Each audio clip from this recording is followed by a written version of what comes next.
Some crimes are so heartbreaking or shocking that they earn the label crime of the century. But the stories that made headlines in decades past aren't necessarily remembered today.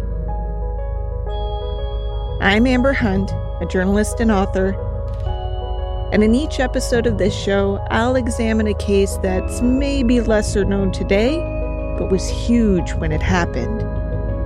This is Crimes of the Centuries.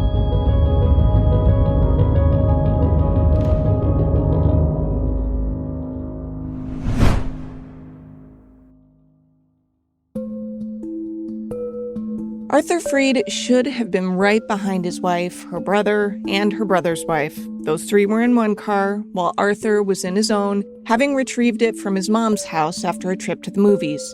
But after the trio arrived at Arthur's apartment, he didn't show. So they waited and waited until finally at 1:30 in the morning, they alerted police that something must have happened to Arthur.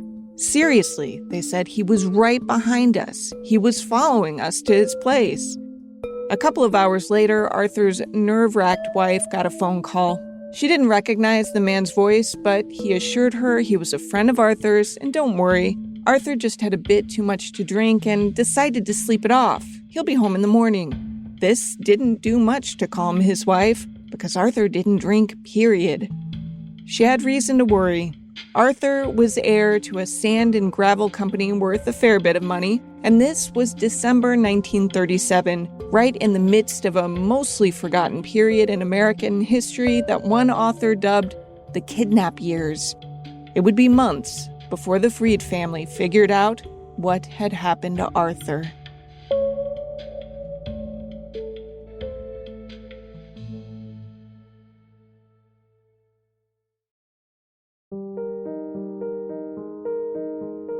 Arthur Freed was from a big family as one of 8 children born to Joseph and Emma Freed.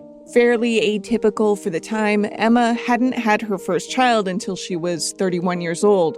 Her last, her daughter Anna, was born when Emma was about 47 years old. Arthur, as the second youngest of the kids, had come 4 years earlier, around 1905. Emma and husband Joseph had started a little later in life, relatively speaking, because neither had been born in America. Joseph was from Austria, Emma from Czechoslovakia. Both came to New York in 1890 and started their family a few years after they settled. Joseph, for a while, was in the trucking industry and owned the Freed Service Garage in Manhattan, according to the 1925 census. At that point, most of the family's children worked in the garage with their father, as did 2 boarders who apparently lived with the Freeds at 530 East 71st Street. The only 2 in the household who apparently didn't work in the garage were Mom Emma, listed as housewife, and daughter Anna, who was still a student. In June of 1929, life got a bit complicated for the Freed family. 2 of Arthur's older brothers, Hugo and Richard, were arrested and convicted of conspiring to orchestrate a fake holdup involving $9,000 worth of silk hosiery. Both were sentenced to 2 to 4 years in Sing Sing and ordered to pay a $1,000 fine. While 2 of their sons were in prison, Joseph and Emma moved to a house on Soundview Avenue in White Plains, New York. If you aren't familiar with that burg, writer Sarah Weinman explains that it's just a bit north of New York City. Weinman wrote about this case for Curbed, part of New York Magazine. You'll be hearing from her throughout this episode. The Freed family overall seemed to be doing well financially. Joseph shifted from his garage/trucking business to heading up 2 different companies, the Empire Sand and Gravel Company, and also Joseph Freed and Sons, a Bronx cinder company. Joseph was well connected, too. Several of his boys ended up working at Colonial Sand and Stone, a company controlled by a prominent Italian newspaper publisher. Arthur was one of those kids. By 1937, he managed the company's Bronx office. Things should have been going well for the Freeds, but Richard and Hugo's arrests marked the beginning of a dark period in all of their lives. The 2 brothers would have still been serving their sentences when their father died suddenly in 1931. Emma took the family reins. Emma lived not only in wealth, but she had a whole thing where every Saturday night, the kids would assemble for sort of the family dinner. But Hugo was resistant to the whole living on the straight and narrow thing. He was the problem child in the family, though not a child anymore. By the time his dad had died, he was 37 years old. 3 years later, in 1934, he was caught selling 138 cases of stolen Camel cigarettes worth more than $7,000. For that, he spent another couple of years behind bars. Arthur had no such trouble. He made a decent living at his job. He was husband to a woman named Gertrude and father to an 8-year-old son named Arlen. Aside from his dad having died years earlier, life was pretty normal on December 4th, 1937, when Mom Emma hosted one of her weekly family dinners. That Saturday night, he and his wife and his brother-in-law and sister-in-law had been at the family dinner, and then they went to a movie. Instead of taking 2 cars to the theater, they piled into Arthur's brother-in-law's car and left his back at his mom's. So after the movie was over, they all drove back together and dropped Arthur off because he said, I have to go get my car and then I'll meet up with you at the brother and sister-in-law's house later. Because they were all headed to the same destination, no one thought twice about Arthur's wife staying in her brother's car. After all, Arthur was right behind them. He never made it. Now, as I mentioned at the top, the family was concerned straight away and called police around 1:30 a.m. 2 hours later, Arthur's car was found in the parking lot of a bar. And then some witnesses stepped forward. There were some teens who were in the vicinity and they saw this guy in his car and then they saw him being forced out and put into another car. And they didn't fully know what to make of it. On Sunday afternoon, the telephone at Emma's house on Soundview rang. Hugo, the oldest brother, answered. He was told to go to a certain bar in Manhattan where he would find a note hidden on a shelf in the washroom. Hugo did as instructed and found a note demanding $200,000 for Arthur's return and providing instructions on how to contact the kidnappers. The note warned Hugo not to alert authorities or media and to go outside and burn the letter in front of the saloon. The way that last instruction was worded made Hugo think someone must be nearby watching to make sure he did it, so he shoved the letter in his pocket but took the envelope outside and performatively burned it in front of the saloon. Somehow, all of this stayed a secret from news media, at least initially. Then, a few days into the ordeal, the story was leaked. And the repercussions were far worse than anything the Freeds could have ever predicted.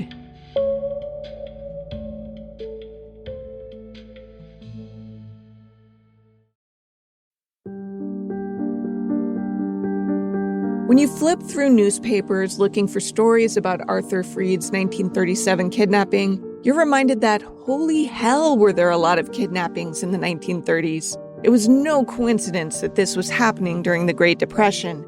From a documentary. Bad times had arrived without warning. After a decade of expanding prosperity, almost overnight, the Wall Street crash of 1929 shattered America's confidence in its economy. People were desperate and people were cynical. That's a bad combination because cynicism and spite make it easier for us humans to look at other people not as fellow humans, but as obstacles. So take this scenario described by sports writer Marty Glickman in an ABC documentary called The Century. My family had exhausted all its credit with the local merchants. And on one occasion, my father came home and asked what was for dinner that night. And my mother said, there's nothing. How could that be? How could there be nothing? You know how the pandemic has hit people in different ways? Some people, mostly people who had financial cushions before the whole mess started, have fared okay. Some have even done well.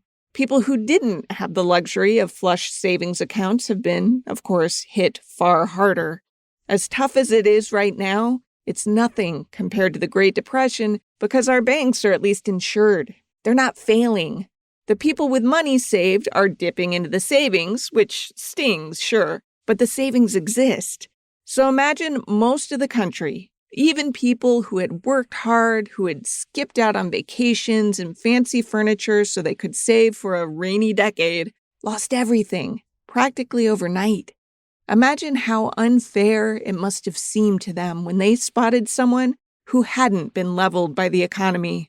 Historian Jeffrey Parrott. There was a janitor called George Gallies who had $1,000 in the Bank of the United States. It had taken Gallies 40 years to save $1,000. After spending 2 nights and 2 days in the pouring rain outside this shuttered, locked bank, literally beating on the walls with his hands in frustration, he realized he was never going to see 10 cents of his money. And he went back to the basement where he lived, and he hanged himself in despair. That's what bank failures did. They crushed tens of thousands, maybe hundreds of thousands of ordinary people like George Gallies. In short, the Great Depression triggered in people a sense of desperation, of injustice that they had never known before. And remember the rampant corruption that went hand in hand with Prohibition in the previous decade? Well, that didn't just disappear overnight, so there was a lot of lingering disregard of the law. All of this blended together made it seem that anyone with even a bit of money was fair game to be ripped from the streets and held for ransom. And so were their kids. Journalist Sarah Weinman again. This is only a few years removed from Charles Lindbergh and Anne Lindbergh's son, Charles Jr., being kidnapped and murdered. And there was this whole spate of kidnappings for ransom that was happening all across the country. The late author David Stout wrote about this in a book called The Kidnap Years, the astonishing true history of the forgotten epidemic that shook Depression-era America. Several of these cases could serve as future Crimes of the Century's tales, though there's one in particular that has been on my to-do list that strangely intersects with the Freed case. In fact, this other case in Arthur Freed shared space on the same page of the St. Louis Star-Times on December 7th, 1937. The Freed headline was, G-Men join hunt for New Yorker, deny kidnapping. The headline next to it read, Fate of Chicago man kidnapped 9 weeks ago is still a mystery.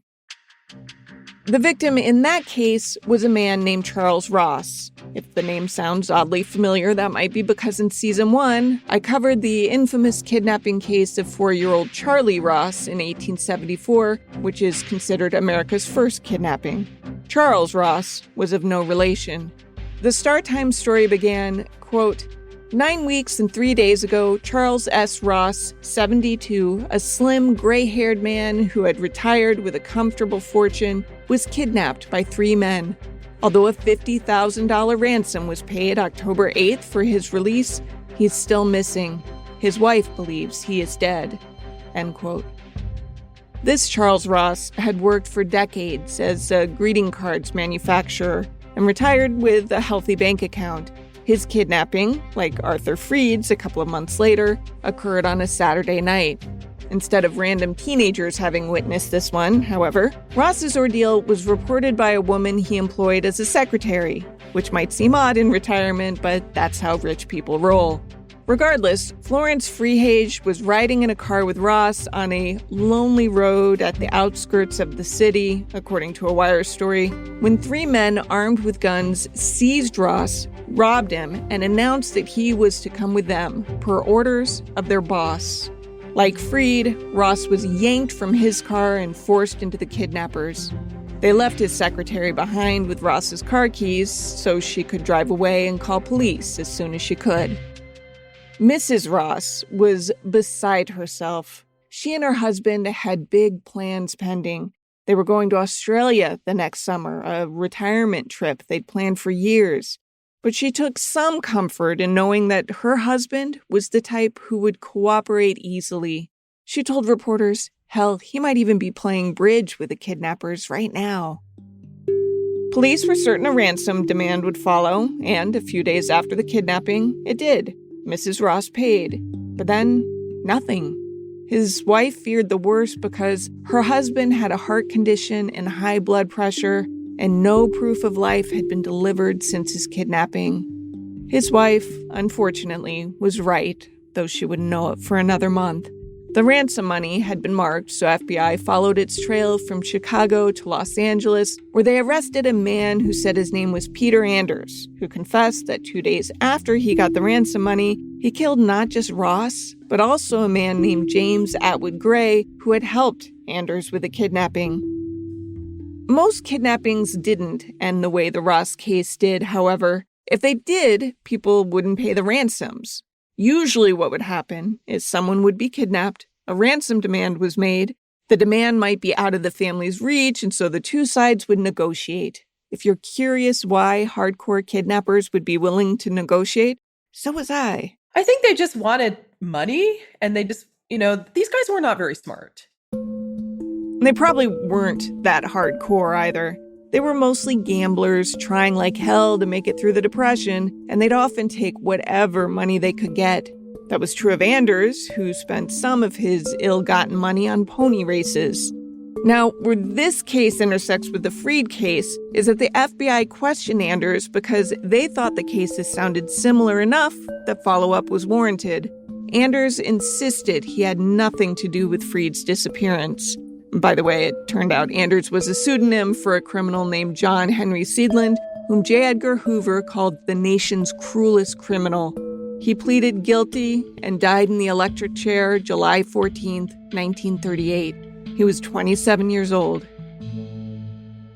Now, because it was pretty common for kidnap victims to be released, the Freeds didn't want to piss off the kidnappers in this case. The note Hugo got said, "Don't alert the feds."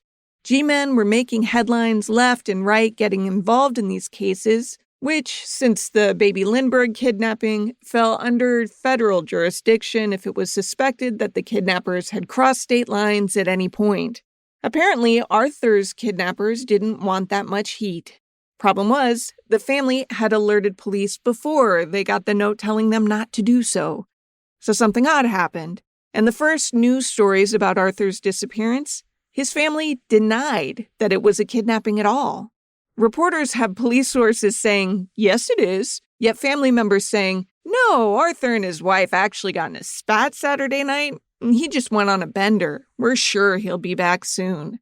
Meanwhile, they were fielding phone calls from the kidnappers. Over the next couple of weeks, there's like 34 phone calls in all, and at first they say, we have Arthur and we want a $200,000 ransom, and they're like, we don't have this money, and then the ransom gets knocked down, but nothing comes of it. The Freeds weren't nearly as wealthy as some people must have thought.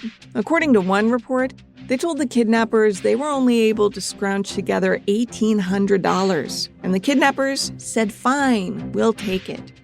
So the drop-off was to go like this. Hugo, Arthur's older brother, was to take the $1,800 to Lowe's Commodore Theater at 6th Street and 2nd Avenue. He was to enter the theater smoking a cigar, then wait by the public phone for a call. When the call came, Hugo was told to go to balcony exit 25, step to the fire escape, and throw the package of money as far as he could. These details come from a 1960 retrospective written by legendary New York journalist Ruth Reynolds. Hugo was ready to toss the money as requested, but first he demanded that he be given some kind of proof that Arthur was still alive. Nothing came, so he bailed. At this point, it was December 17th. Arthur had been missing about 2 weeks, and no one had heard a word from him since.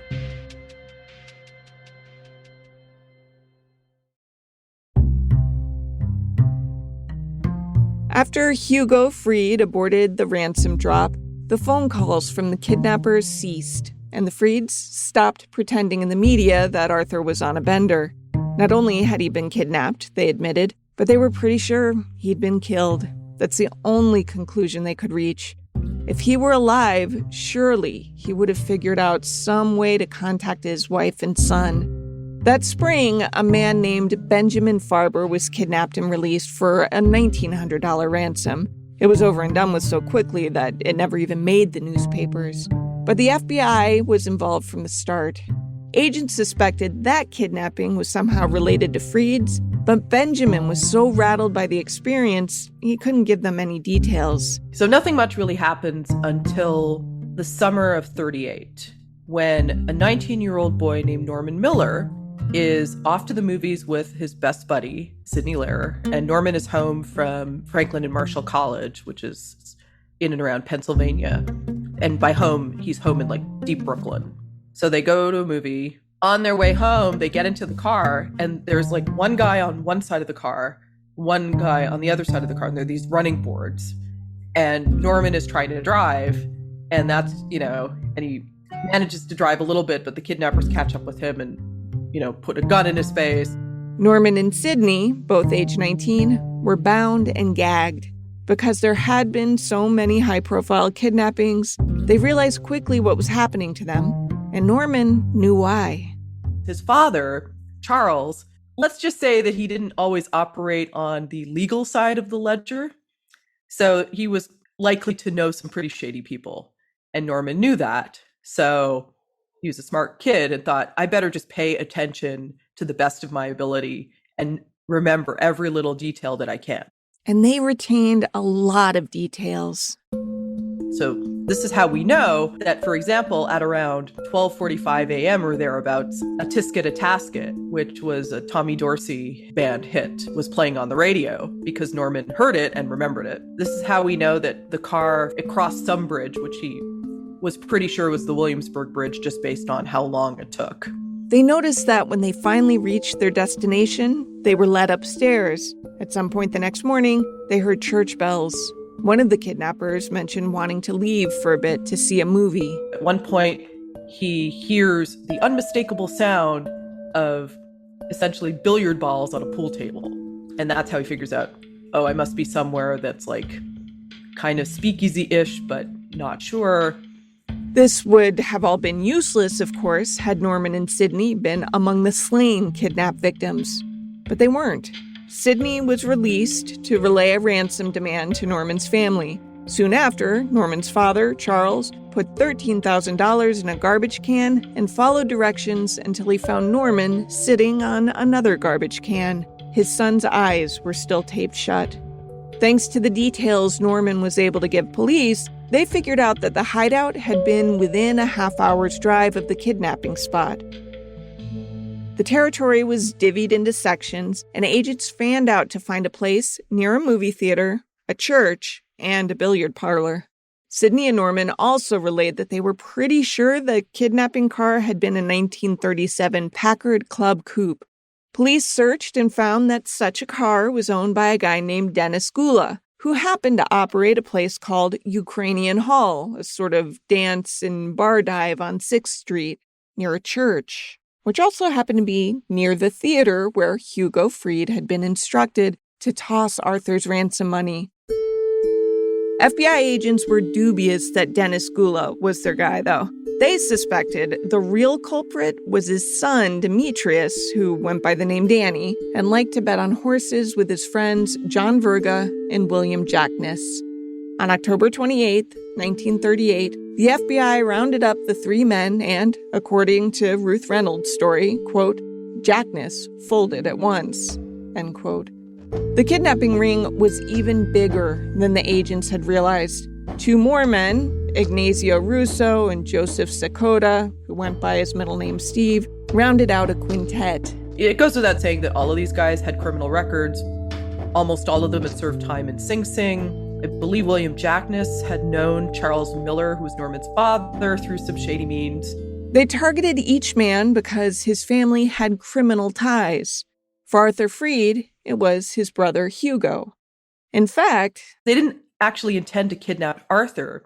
They were gunning for his brother Hugo, who had served time with Steve Sakota earlier on in the 1930s. And so Sakota got into his head, well, Hugo's involved with some underworld stuff. He has money, let's get him. Except they got the wrong brother because the car that they were tracking, it had a slightly different license plate. So it wasn't Hugo that they took Arthur. Like she said, they weren't very smart. And probably some of that wasn't their fault exactly. I mean, some of it was their upbringing. The first time I found Steve Sakota mentioned in any newspaper was in 1925 when, at age 14, he was included in a list of boys and men who'd disappeared from their homes. The second time was the following year, when he and another boy were arrested jimmying the lock off a drugstore door.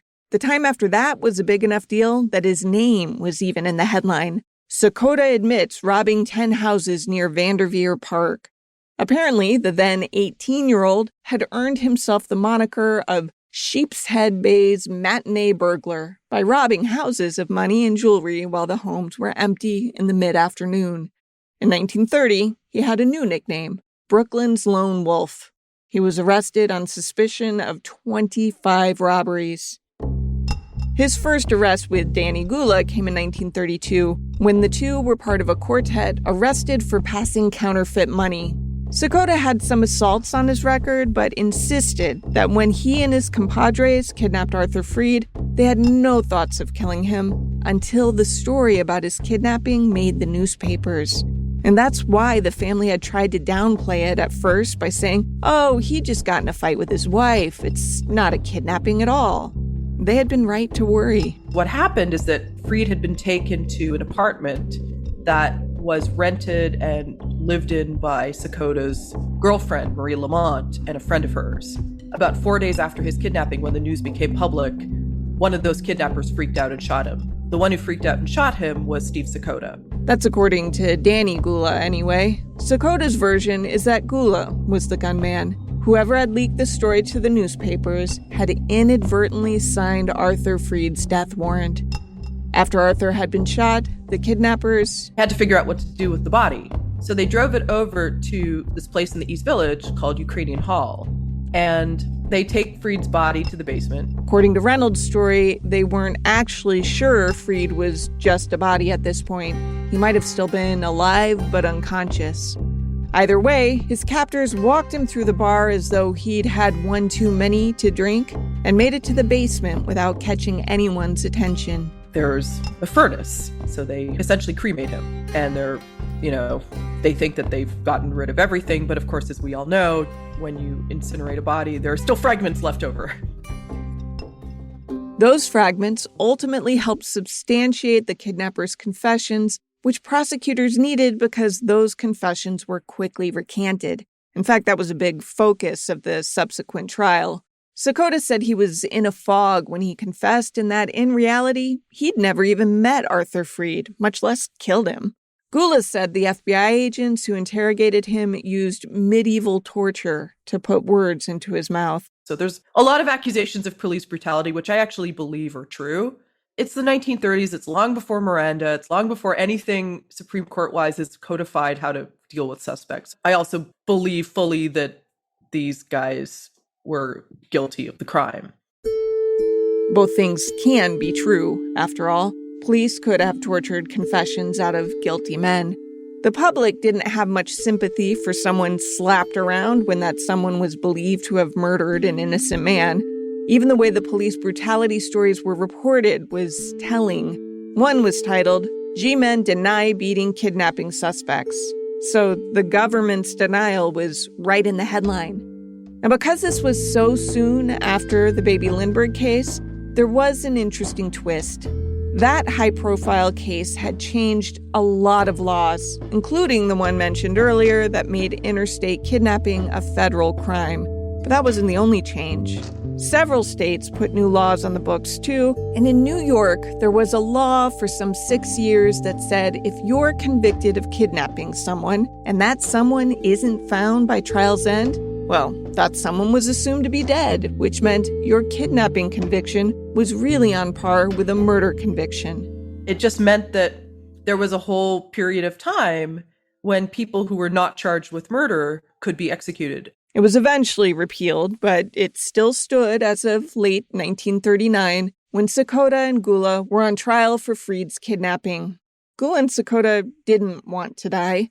The trial turned contentious as they continued to allege that they'd been beaten by the G-Men, who were celebrated almost daily in newspapers nationwide. And then J. Edgar Hoover himself is a rebuttal witness to say, oh no, my men would never do this. And of course, who are they going to believe? Like the guy who's on trial for kidnapping or the head of the FBI? So this does not go well. Sakota and Gula are convicted in late 1939. And because of the time period, the right to a speedy trial actually resulted in a fairly speedy trial. So the bone fragments were found in November of 38, and by the end of 39, Sakota and Gula are convicted. The others in the kidnapping ring were convicted too, but only Sakota and Gula were directly tied to Freed's kidnapping specifically, which meant they were also the only two to face the death penalty, which they got. In January 1940, so just a couple of months after their convictions, Sakota and Gula were scheduled to die in the electric chair in what newspapers described as the year's first mass execution. The men asked for clemency, but J. Edgar Hoover told reporters that it was just a ruse to buy more time. Meanwhile, Sakota's girlfriend, a waitress named Marie Lamont, visited him 39 times as he awaited execution. Reporters said she tried to convince him to tell authorities everything about the kidnapping ring, including any as of yet unnamed accomplices, but he refused. One story read, quote, "Even the hysterical tears of Marie Lamont, the girl who has loyally gone to see him 39 times during his 11 months in the death house, failed to make a squealer out of stolid Joseph Sakota," end quote. Authorities had hoped that one of the men would answer a few lingering questions, like whether the ring had been part of other high-profile disappearances. For example, a 12-year-old boy in New Rochelle named Peter Levine had been kidnapped, and then his torso was found some months later, and it's still never been solved. And for a while, the FBI thought that that kidnapping and murder was related to what happened to Arthur Freed and Norman Miller and Farber, but they ruled it out. So officially, the case is still unsolved. And when Peter's father died, it actually mentioned that, you know, he had a son, Peter, whose torso was found in the river, and the case has never been solved. And I was like, this is the saddest obit I've ever heard. But this is what I mean, that this story just led me down so many different tangential rabbit holes, because the investigators themselves were falling down these rabbit holes trying to figure out what happened. Another heartbreaking case came 2 days after Christmas in 1936, when 10-year-old Charles Mattson was kidnapped from his own living room in Tacoma, Washington. The poor kid was eating popcorn and drinking root beer with his older brother and sister when he was nabbed by an armed man who left behind a ransom note demanding $28,000 for the kid's safe return. Charles's dad had been a University of Washington football player before becoming a prominent physician and surgeon in Tacoma. It was no secret that Dr. William Mattson was quite rich. His family lived in a 6,400 square foot mansion. Despite the doctor being more than willing to pay the ransom, Charles was killed anyway. A hunter found his battered body about 2 weeks after he'd disappeared. It's likely that this case and the Peter Levine case were separate incidents, but we'll never know for sure. When Sakota and Gula died January 12th, it marked the first time anyone had been executed in New York for a crime other than first-degree murder. According to the New York Daily News, Gula was killed first. And it's described that Gula went in smirking and Sakota was like very upset.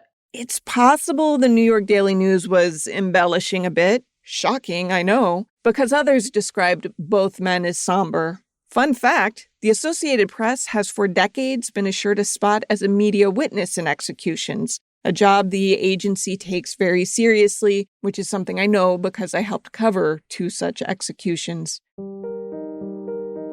The AP reporter who watched Sakota and Gula die wrote that Sakota prayed until the end, while Gula maintained his innocence. "I'm going to burn for nothing," he said before his final walk. "I never killed anybody." Kidnapping cases, of course, have never disappeared, but the aftermath of the Freed kidnapping did seem to mark a turning point in the insane spate apparently sparked by the Great Depression. Whether that was because of Hoover and his G-men's high-profile pursuit of the cases, or simply the improved economy finally bringing the Depression to a close, well, that part's up for debate.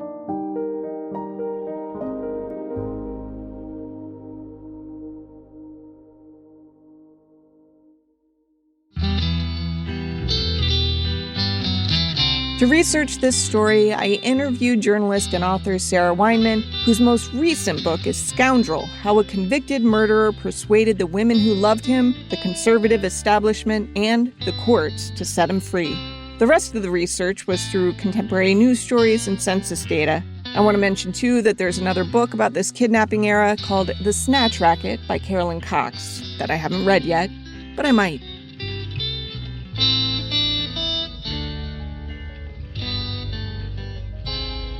Crimes of the Centuries is a production of the Obsessed Network. To learn more about its shows, go to obsessednetwork.com. This case was researched and written by me, Amber Hunt, and produced by Garrett Tiedemann. Steve Tipton edited the script. Original music is by Bruce Hunt and Andrew Higley. Other music comes from Blue Dot Sessions and Universal Music Productions. If you like us, help us out by rating and reviewing us on Apple Podcasts. For more information or to recommend a case, go to centuriespod.com. On Instagram and Twitter, we're @centuriespod, and check out our Crimes of the Centuries podcast Facebook page.